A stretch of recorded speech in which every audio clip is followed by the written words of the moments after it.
오늘 하박국서는 소예언서이면서 이 대예언서, 소예언서는 이게 분량의 차이예요.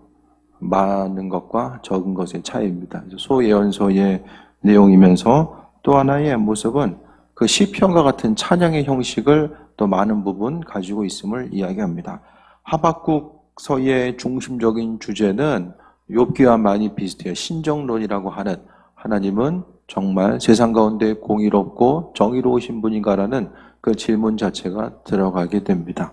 욥기에서 보면 욥이 스스로 의로운 삶을 살았다고 생각하는데 의인이 또 어려움 당하고 악인이 흥하는 그런 모습을 보는 그런 환경들, 그 가운데서 하나님이 어떤 분이신가에 대해서 발견하고 찾아 나갔던 것처럼 오늘 하박국서에서도 마찬가지입니다. 하나님의 백성들이 어려움 당하고 또 이방 족속에 섰던 바벨론이 흥하는 이런 과정들, 그러니까 믿는 사람들은 계속해서 어려움 당하고 또 믿지 않는 그 이방 족속들이 흥해가는 그 과정 가운데서 하나님은 어떤 분이신가에 대해서 의문을 갖게 됩니다.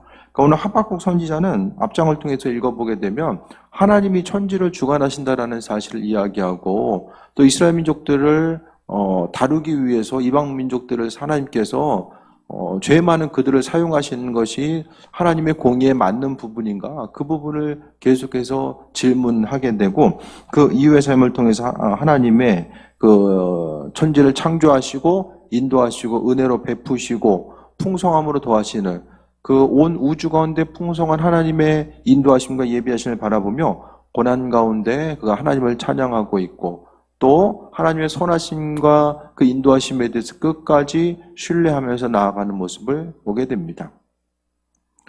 많은 신앙인들이 현실의 문제를 통해서 계속해서 이제 하나님을 발견해 나아가게 됩니다. 그러니까 말씀을 통해서 하나님과 1대1의 관계성이 아니라 우리는 이 자연스럽게 삶을 살아가고 있기 때문에 그 삶을 통해서 하나님을 만나게 되는데, 그런데 아주 단순하게 삶의 힘든가 그렇지 않는가에 따라서 하나님을 판단하는 그런 오류들은 항상 조심해야 됩니다. 우리가 우리의 생각대로 하나님께서 어떻게 일하시든 또 우리의 생각을 벗어나서 일하시든 중요한 것은 하나님은 하나님의 방법에 의해서 묵묵하게 인류 역사 가운데서 그분의 일을 행해 오셨고 앞으로도 행하실 것임을 보게 됩니다. 그러니까 고대 근동이라고 하는, 이 당시에 보게 되면 성경 시대의 고대 근동 지역은 인류 문명의 아주 중요한 중심지로서 지금 우리가 누리고 있는 문명에 있어서의 출발점 자체가 그 고대 근동이라고 하는 이스라엘과 이제 북쪽에 보게 되면은 아시리아와 바벨론, 남쪽에 이집트, 이제 전체적인 그 상황들 자체가 이렇게 펼쳐지는 거죠. 그러니까 처음에 출발점 자체가 이제 고대 문명 자체를 보게 되면 아시리아, 그다음에 바벨론, 페르시아, 그다음에 그 마케도냐, 그리스라고 하는, 그다음에 로마. 그 이후에 이제 그 여러 가지 패권 국가들을 보게 되면 중심적인 역할을 감당했죠. 그런데 그 역사와 인류의 중심 가운데서 하나님은 항상 그분의 일들을 행해 오셨다라는 사실에 대해서 우리는 잊지 말아야만 합니다. 그래서 오늘 3장엔 하박국의 기도와 찬양을 이야기합니다. 그래서 3장 1절에 보면 시기온 옷에 맞춘 선지자 하박국의 기도라 라고 이야기하고, 또 19절에 이 노래는 치유하는 사람을 위하여 내 수금에 맞춘 것이니라. 예배 공동체가 이 하박국서의 내용을 함께 또 읽은 거예요. 그래서 모여서 이제 기도할 때 2절에 보면 우리가 잘 아는 구절이죠.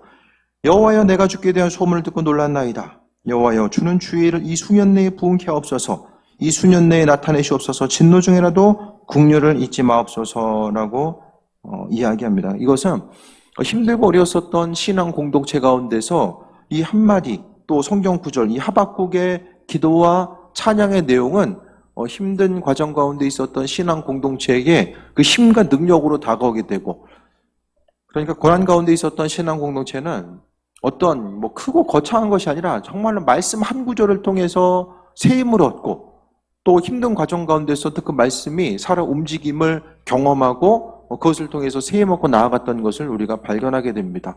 그래서 말씀 구절 한 구절 한 구절이 우리의 삶에 있어서의 은혜가 되고, 또 3장 전체 그 중간까지 보게 되면 하나님께서 세계 가운데 함께 하시는 일들, 3절 봅니다. 3장 3절. 하나님이 대만에서부터 오시며 거룩한 자가 바란에서부터 오시는도다. 그의 영광이 하늘을 덮었고 그의 찬송이 세계에 가득하도다. 그의 광명이 햇빛 같고 광선이 그의 사연에 나오니 그의 권능이 그 속에 감추어졌도다. 시편하고 비슷하죠, 상당히. 하나님을 찬양하고자 하고 하나님께서 주인 되신다는 것. 처음에 하박국 선지자는 하나님의 일하심에 대해서 이제 의문을 갖게 되죠. 하박국 1장 2절 말씀 보면 1장 2절부터 봅니다. 여호와여, 내가 부르짖어도 주께서 듣지 아니하시니 어느 때까지이리까? 내가 강포로 말미암아 외쳐도 주께서 구원하지 아니하시나이다. 3절 어찌하여 내게 죄악을 보게 하시며 폐역을 눈으로 보게 하시나이까? 겁탈과 강포가 내 앞에 있고 변론과 분쟁이 일어났나이다. 이러므로 율법이 해이하고 정의가 전혀 시행되지 못하오니 이는 악인들이 의인을 애워쌌으므로 정의가 굽게 행하여 지민이다. 눈에 보이는 거 보니까 신앙공동체는 어려움 당하고 이방인은 흥하는 모습, 왜 이와 같은 모습을 내가 지금 보고 있어야 됩니까? 하나님이 살아계신데 눈앞에 펼쳐지는 환경 자체는 도무지 이해할 수가 없습니다라고 하나님을 향해서 질문하고 있어요. 하나님을 향해서 그 서두에 이제 질문하시고 하나님은 하박국의 질문에 대해서 이제 답하시는 모습들에 대해서 이제 계속해서 이야기하고 있죠. 하나님은 하나님의 일들과 예비하심, 그 은혜, 그러니까 이방 민족들 또한 하나님이 결국에는 사용하고 있다는 사실을 말씀하고 있어요. 세상 온 우주 만물의 역사, 이 모든 것들은 하나님의 장중 안에 있고 그분의 능력과 인도하심 가운데 움직여진다라는 것을 우리는 항상 신앙 공동체는 잊지 말아야만 합니다.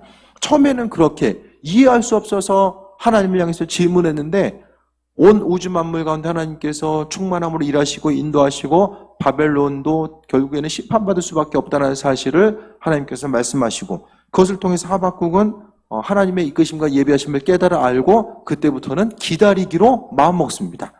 하나님은 그분의 일들을 성실하게 행하시고 인도하신다라는 그런 마음의 중심을 가지고 이제는 기다리는 거예요. 그러면서 힘들고 고난 가운데 있었지만 하나님의 일하심을 바라본다라고 이야기하죠. 16절 오늘 본문 말씀 봅니다. 내가 들었으므로 내 창자가 흔들렸고 그 목소리로 말미암아 내 입술이 떨렸도다. 무리가 우리를 치러 올라오는 환난 날을 내가 기다림으로 썩이는 것이 내 뼈에 들어왔으므로 내 몸은 내 처소에서 떨리는도다. 그러니까 사람이 이제 보고 듣는 것으로 인하여서 처음에 그러니까 하나님의 말씀과 인도하심과 그 예비하심에 대해서 알기 전의 상태를 이야기하는 거예요. 창자가 흔들렸다라고까지 표현하는 것. 사람이 갑자기 스트레스 받으면 이제 이 배가 아프잖아요. 스트레스 좀 덜 받아보셨어요? 많이 받으면 갑자기 이게 좀 장이 꼬인다라고도 이야기하고 그게 이제 그 비슷한 내용 같아요. 창자가 흔들렸다는 건 창가를 흔들린 것이 아니라 이 창자가 꼬이는 듯한 이런 것들을 이야기하는 것. 그러니까 사람에게 있어서 극심한 스트레스의 그 위에 있는 것이 이제 가장 상위 레벨 중에 하나가 전쟁이거든요. 전쟁의 소식 자체가 사람으로는 극한 스트레스로 다가오게 되는데 어쨌든 바벨론이라고 하는 그 강대국이 쳐들어온다라고 하는 그 소식으로 인하여서 창자가 흔들리는 이 모습. 그러니까 지금도 보게 되면 이제 불과 우리가 2차 대전 때만 해도 그 독일의 이제 나치가 유대인만 죽인 게 아니에요. 유대인만 죽인 것이 아니라 집시들, 또 뭐 폴란드인, 또 알바니아인 거의 한 1000만 명 이상이 죽습니다.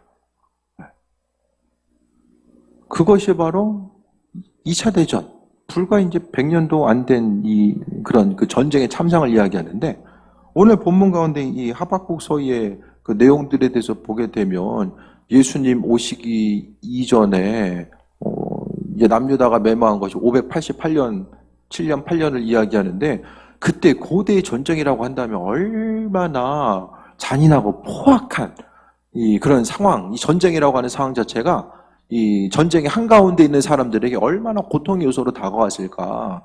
그것 때문에 하박 선지자는 그러니까 그는 이 전쟁의 참상에 대해서 선지자, 예언자는 하나님께서 그분의 하실 일들, 앞으로 일어날 일들에 대해서 선지자에게 하나님께서 비춰주세요. 그 비춰주셨기 때문에 선지자는 환상을 통해서, 꿈과 환상을 통해서 분명히 일어난 일들에 대해서 그는 그림으로 봤을 거예요. 네. 또 소식에 대해서 듣고 보는 거. 오늘 본문에서는 들었다라고 강조되고 있는데 어쨌든 하나님께서 비춰주셨을 뿐만 아니라 또 그 바벨론의 공격에 의한 그 참상 가운데 그가 어느 정도 깊이 있었는지는 모르겠지만은 전쟁의 순간과 공포와 두려움. 지금은 코로나로 인해서 온 사람들이 두려움과 공포 가운데 있는 이 시대 가운데 우리가 이제 살고 있잖아요. 그러니까 이것과는 비교할 수 없을 정도의 많은 고난과 어려움들이 있었다라는 것을 이야기하고 또 무리가 바벨론이 치러 올라오는 환난 날을 내가 기다림으로 썩이는 것이 내 뼈에 들어왔으며 내 몸은 처소에서 떨리는도다. 근식목정은 뼈를 상하게 한다라고 성경은 이야기하잖아요. 그러니까 순간적인 두려움 자체에 딱 사로잡히니까 이 뼈를 상한다라는 거. 사람이 근식걱정하면 이제 신경계가 반응을 하고 제일 또 중요한 것은 이 혈액이 탁해지는 거예요. 네. 멀쩡하던 혈액이 스트레스와 극심한 이 공포가 들어오는 순간 혈액이 이제 정상 혈액에서 이제 좋지 않은 혈액으로 이제 이게 바뀌는 거예요, 스트레스. 그러니까 두려움 자체가 그만큼 사람으로 하여금 심각한 영향력을 주게 됩니다. 그래서 오늘 내 뼈에 들어왔다는, 썩이는 것이 뼈에 들어왔다는 것은 지금 뼈가 썩는 것 같은 고통을 느끼고 있다라고 이야기하는 거예요. 네. 그리고 내 몸은 처소에서 떨리는도다라고 합니다. 전쟁에 대한 공포, 사람이 느낄 수 있는 두려움을 참, 그러니까 하나님의 그 인도하심, 그 하나님의 계시의 말씀을 성경은 기록하고 있는데 그 기록한 그 성경의 저자들, 그러니까 성경을 기록한 이 대필 기자들의 모습을 보면 표현력 자체가, 그 이것은 그냥 문학적인 관점만 하더라도 성경 자체 인류의 자산이에요. 지금으로부터 지금 2500년도 더 된 그때에 이와 같은 표현, 16절 한 구절을 통해서 사람이 경험할 수 있는 고통과 고난을 한 구절을 통해서 이렇게 자세하고도 생생하게 이게 어떻게 이렇게까지 전달할 수 있을까라는 생각 또한 해보게 돼요. 이러한 16절의 극한 두려움과 공포와 사람의 창자가 흔들리고 뼈가 썩는 것 같은 그런 두려움과 어려움 가운데 있었는데, 그런데 16절부터 17절 한 구절 사이에 뭘 듣고 나서 하나님의 음성과 그 인도하심, 하나님이 세계 가운데 그분의 뜻을 펼치시고 인도하시고 함께 하신다는 그 뜻에 대해서 발견하고 나니까 17절부터는 반전이 나타나게 돼요. 16절, 17절 가운데서는 수많은 내용들이 그 안에 존재하는 게 아니에요. 내가 예전에 이렇게 했었는데 그 중간에 이러이러한 수많은 일들, 내가 회복되고 치유받고 이러한 상황들, 이것도 해보고 저것도 해보고 내 마음을 이렇게 바꾸고 저렇게 바꾸고 이런 내용이 없잖아요. 17절에 뭐가 나옵니까? 무화과나무가 무성하지 못하며 포도나무에 열매가 없고 감람나무에 소출이 없으며 밭에 먹을 것이 없으며 우리의 양이 없으며 외양간에 소가 없을지라도. 전에는 바로 한 구절 전에는 힘들고 어려웠던 두려움이 극하게 있었는데 이제는 눈에 보이는 환경 자체가 달라졌다는 내용은 없어요. 없는데 17절에 이야기하는 것은 결국 경제적인 파탄이에요. 먹을 것과 입을 것들이 아무것도 없는 상태. 그날 하루를 살아감에 있어서 누려야 될 것들이 아무것도 없는 상태. 무화과나무와 포도나무 열매가 없다는 것은 이게 이제 하루하루 먹을 것에 있어서 아주 가장 그 주식이거든요. 있어야 될 것들, 필요한 것들. 포도주 우리가 하는 것처럼 우리나라는 그래도 물 그냥 깨끗하잖아요. 근데 유럽도 그렇고 보게 되면은 뭐 중동도 그렇고 석회질이 많아가지고 물 못 먹어요. 그냥 못 먹어요. 그래서 이제 반드시 그 희석시키기 위해서 포도주가 필요한 거죠. 그래서 없대요. 근데 밭에도 먹을 것이 없고 소출이 없다라는 것은 먹을 것이 없다라는 것을 이야기하고 우리의 양도 없고 외양간에 양과 소나 그러니까 먹을 것과 그러니까 경제적으로 삶을 살아가기 위해서 필요한 것들을 아무것도 없는 거죠. 당장 내 한 몸 간수하기도 바쁜데 지금 요즘에도 보게 홍수 나면은 그 소가 재산 목록이잖아요. 소 챙겨가지고 떠납니까? 그거 불가능하잖아요. 급한 전쟁의 상황 가운데서. 그런데 이런 거 없다고 할지라도 경제적인 파탄이 난다라고 할지라도, 먹을 것도 없고 누릴 것도 아무것도 없다라고 할지라도 18절에 나는 여호와로 말미암아 즐거워하며 나의 구원의 하나님으로 말미암아 기뻐하리로다. 앞에서 힘들고 어려웠던 것은 내가 알고 있는 하나님은 이런 상황 가운데 이런 일을 행하셔야 되고 하나님의 백성들을 책임져 주시고 인도하시고 함께 하시고 은혜를 베풀어 주셔야 되는데 오히려 이방인들에게 바벨론에게 쫓겨다니는 이 상황 자체를 보니까 이해가 안 되는 거예요. 하나님의 일하심 자체가 도무지 이해가 안 되니까 이해 안 되니까 불신앙이 생기고 이 시대 가운데서 내가 어떻게 신앙생활하고 내가 믿음 어떻게 가져갈 수 있을까? 내가 가지고 있는 이 믿음이 온전한 것인가? 그런 고민에 대해서 하박국 선지자도 했기 때문에 하박국이 이제 질문한 거죠. 선지자였지만 하나님께 질문합니다. 하나님, 어찌하여 내게 1장 3절 다시 한번 보면 어찌하여 내게 죄악을 보게 하시며 폐역을 눈으로 보게 하십니까? 이와 같은 참담한 상황을 어떻게 나로 하여금 보게 하십니까?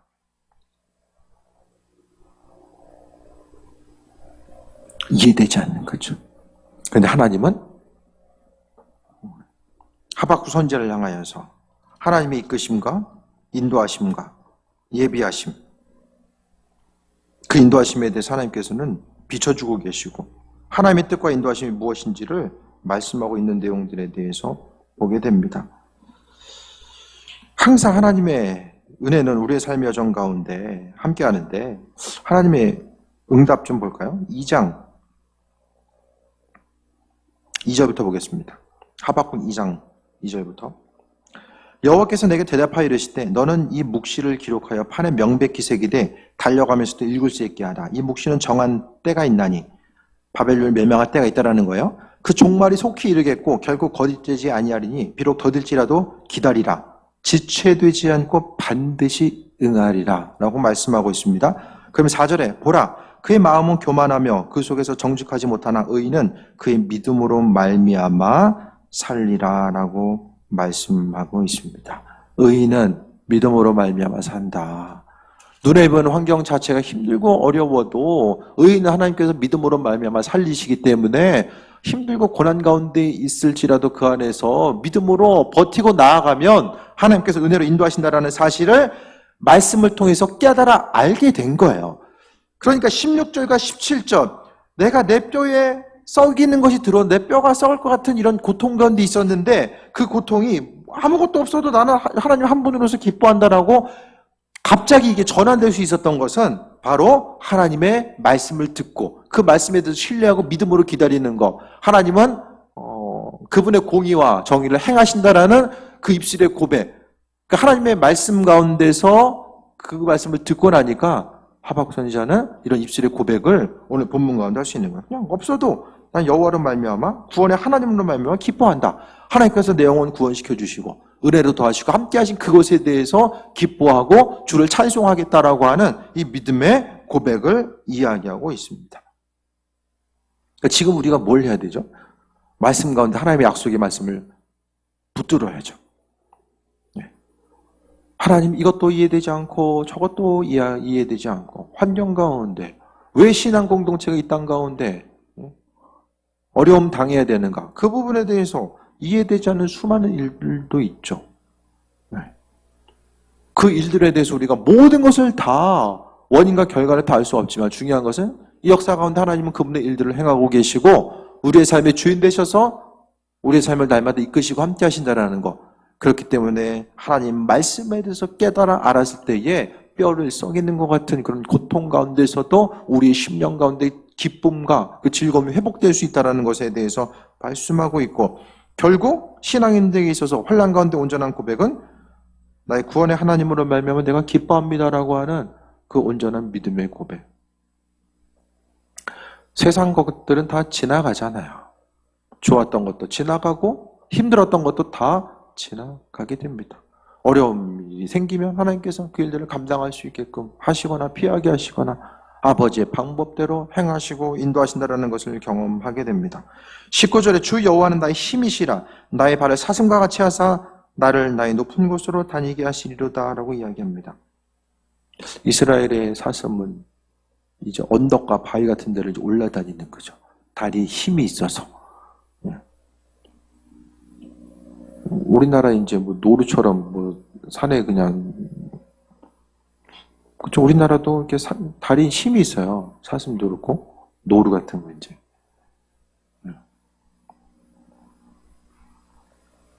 높은 곳으로 다니게 하신다. 하나님께서 지키시고 인도하시고 함께 하신다라는 사실을 본문 가운데 분명하게 말씀하고 있죠. 결국 우리의 삶의 모습은 수많은 사람들이 찬양, 주를 찬양하는 찬양 한 구절, 말씀 한 구절, 순간적인 마음의 깨달음과 감동, 작은 것이지만 하나님의 말씀과 그분께서 베풀으신 은혜는 결코 작은 것이 아니기 때문에 우리의 삶을 살아 숨쉬게 한다는 것에 대해서 이야기하고 있습니다.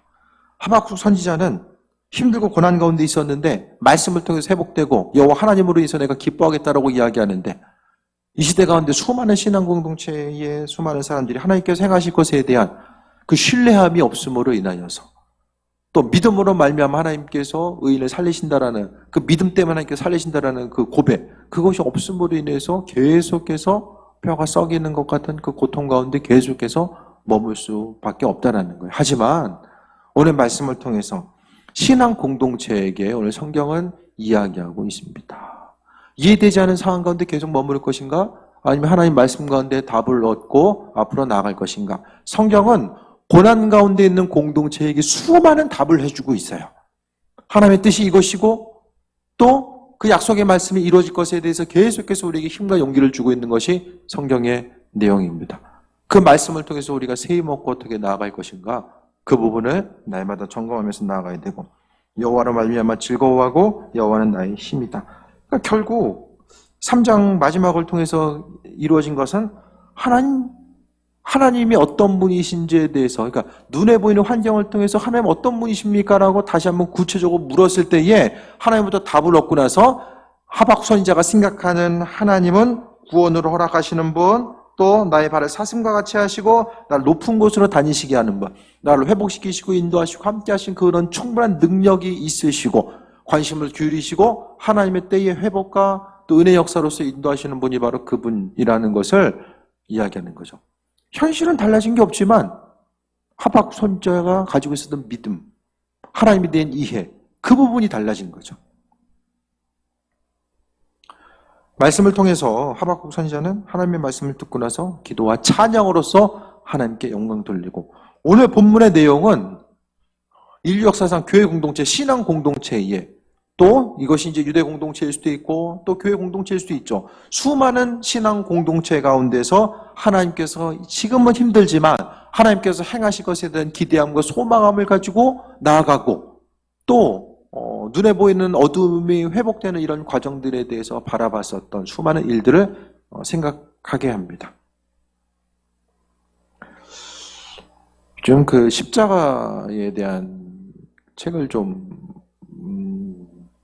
봤는데요. 행헬이라고 하는 유대한 정말 저명한 학자가 이제 쓴 책을 봤는데, 십자가는 그 당시에 있어서 보편적인 사용 방법이었어요. 그런데 이방인이나 주로 종들을 향해서, 종들이 범죄했을 때, 무슨 심각한 범죄 아니라 종들이 범죄했을 때, 또한 어떤 공동체의 그 안위를 해칠 만한 심각한 어떤 정치적인 반란, 그런 부분들 나중에 또 좀 말씀드리겠지만은, 뭘 말씀드리고 싶냐면은 그 당시에 십자가형은 많은 부분 보편적으로 일어났었고, 예수님 이후에 수많은 신앙 공동체들이 십자가형을 당하게 되는 위협 가운데 노출돼 있었다라는 거예요. 예수님으로 인해서 십자가형이 끝나거나 순간에 멈춰진 것이 아니라 십자가형은 계속됐었고, 그 교회 공동체는 특히 이제 그 로마 숭배를 하지 않았기 때문에, 로마 신들 숭배하지 않았기 때문에 공동체의 정체성을 무너뜨린 어떤 존재, 세력으로서 인식되게 되고, 수많은 이들이 또 아마 정확한 기록은 많이 안 나올지 모르겠지만은 학자들은 많은 이들이, 베드로도 알 수 있잖아요. 십자가형. 그러니까 그들은 신앙생활 하면서도 그들이 언젠가는 십자가에 매달릴 수 있다는 그 가능성 자체에 대해서 항상 마음에 짊어지고 갔을 거라는 거죠. 하지만 그 신앙 공동체 가운데서 아마도 수많은 시편의 내용들, 하박국이 하나님을 찬양했던 내용들, 순간순간 이 말씀을 통해서 신앙 공동체는 힘과 위로를 얻고 그 도우심을 통해서 새 힘 얻고 앞으로 나아갈 수 있는 그 능력을 구비했음을 이야기합니다. 삶의 순간순간마다 하나님의 은혜와 역사하심과 인도하심이 우리의 삶 가운데 가득했으면 합니다. 뿐만 아니라 창자가 꼬이고 뼈가 썩는 것 같은, 때로는 근심 걱정 요소가 쌓이고 쌓이다 보면 몸으로 또 이상 반응이 나타날 수도 있고 환난과 어려움을 경험할 수도 있는 이런 시기 가운데서도 하나님 말씀을 통해서 심령이 회복되었었던 이 하박국 선지자, 그의 믿음의 고백을 바라보면서 이 시대 가운데 우리가 말씀 붙들고 믿음으로 살아감이 얼마나 이 시대 가운데 중요한 일인가를 다시 한번 돌아보시고 하나님 말씀을 통해서 새 힘 얻고 나아가며 예배 공동체에 참여할 수 없다라고 한다면 주어주는 시간은 더욱더 말씀 붙드시고 그 안에서 하나님의 일하심과 인도하심을 더욱더 바라보는 귀한 삶 되시길 축원드립니다. 기도하겠습니다. 아버지의 사랑에 감사합니다. 하나님, 모든 것이 다 하나님의 은혜임을 고백합니다. 세상 온 우주 만물 하나님께서 역사하시고 인도하십니다. 아버지께서 우리에게 감당할 수 있는 시험을 허락하신다라고 말씀하셨사오니 주님 영광 받으시고 우리의 삶의 주인 되셔서 아버지의 뜻을 이루시고 인도하여 주옵소서. 교회 공동체 하나님께서 세우시고 또 인도하여 주시며 아버지의 또 품 안에 보호하여 주시고 교회 공동체를 통해서 하나님 영광 받으시며 항상 하나님 보시기에 합한 온전한 모습으로 나아갈 수 있도록 은혜 베풀어 주옵소서. 크신 사랑에 감사드리며 예수님의 이름으로 기도드립니다. 아멘.